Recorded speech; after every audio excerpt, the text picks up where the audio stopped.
cars, because Jeep is set to unveil a brand new electric car tomorrow. It's called, there it is, the Recon, and it's inspired by the Wrangler. Now, this is an interesting move by Jeep because parent company Stellantis has been pulling back on EVs. As didn't we just do a story about Jeep Wranglers and their Jeep 4xEs having a massive recall with engine failure, with all kinds of sand and crap in the engines?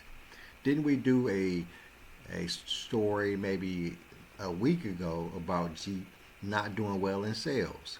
Didn't we do a story maybe 2 weeks ago about Jeep going away from EV vehicles? And now they're going to whip out this Jeep Recon on us? They are not, somebody not thinking.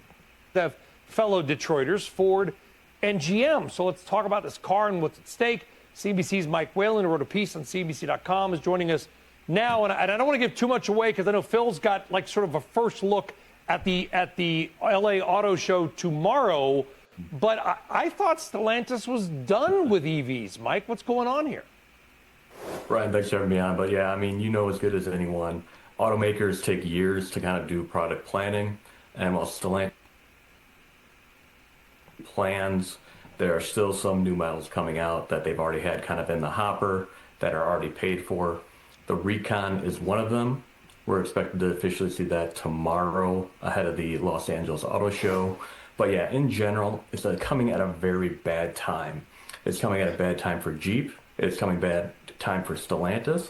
And it's a bad time for the EV market. We've seen EV sales pretty much plummet from record highs in September to 5.8% of the market in October. And Jeep is also dealing with a recall of more than 320 plug-in hybrid electric Jeeps right now. So this vehicle is coming to market. We're expecting it next year, but in general, expectations kind of have been subdued in recent months for this. Well, it is interesting, you know. And listen, I'm a Jeep guy. As you know, I've got a Wrangler, I've got a Grand Cherokee. Yeah. I am a Jeep. I'm in on Stellantis and the Jeep in Toledo, yay, Ohio. The car's not terrible looking. There's a couple sneak peeks. I know we got more tomorrow, but kind of looks like a Wrangler and a Compass had a baby. They call it the Wrangler's brother. And let's be clear, Toledo does build Wranglers in Toledo. Sorry, Jeep builds Wranglers in Toledo. But this vehicle will actually be coming from a plant in Mexico. And it's expected to be produced alongside the Wagoneer S, as well as 2 gas-powered models.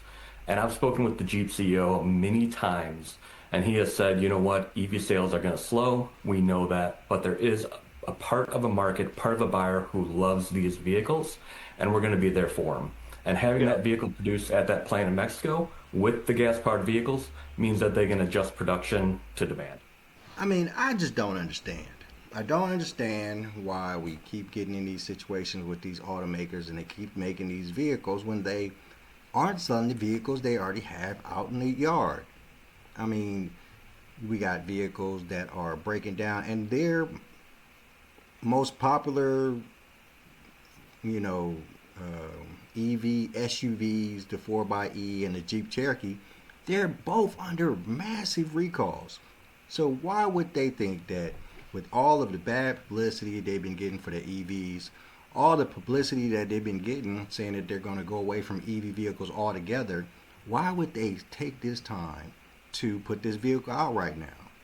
Now, the gentleman is trying to say that, it was been in the works for weeks or months or whatever, and they had planned to bring it out anyway, so they're still doing it. But that still makes it stupid, because you're not selling EV vehicles right now. You're having massive problems with the EV vehicles you have. I still believe, and I've said this a long time ago, and I haven't said it lately, but I still believe that Stellantis is in the process of devaluing Jeep and all of the other automakers that they have under their umbrella, so they can sell them off. I still believe that. And this is just paramount to my thought process, because you are doing something that everybody around, even these people on this newscast, agree it's a dumbass idea. But you're still doing it. And it just doesn't make sense. And that's what I'm saying. That's why I always say that Stellantis is the company that's trying to devalue these companies, because they continue to make these moves that are destroying these automakers. And there are automakers. the ones that we built. And Stellantis came over here, took them over, and they have been driving them into the ground ever since. And it's really pissing me off because it is really a problem that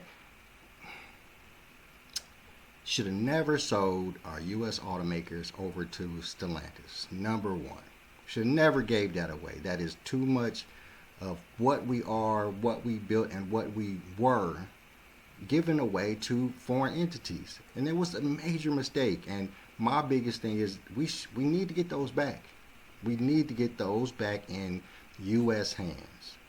Because Stellantis continues to make stupid mistakes, doing stupid things, causing this automaker, Jeep, and all the other automakers under their umbrella to just die a slow, painful death.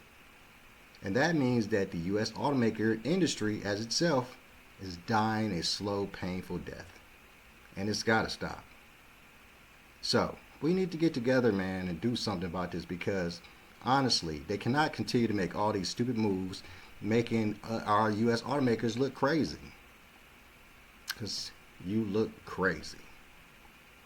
All right, guys, I'm out of here. Chris Surratt, Car Concierge. Hit me in the DMs. Hit me with a like, share, subscribe, and I'm out. Peace.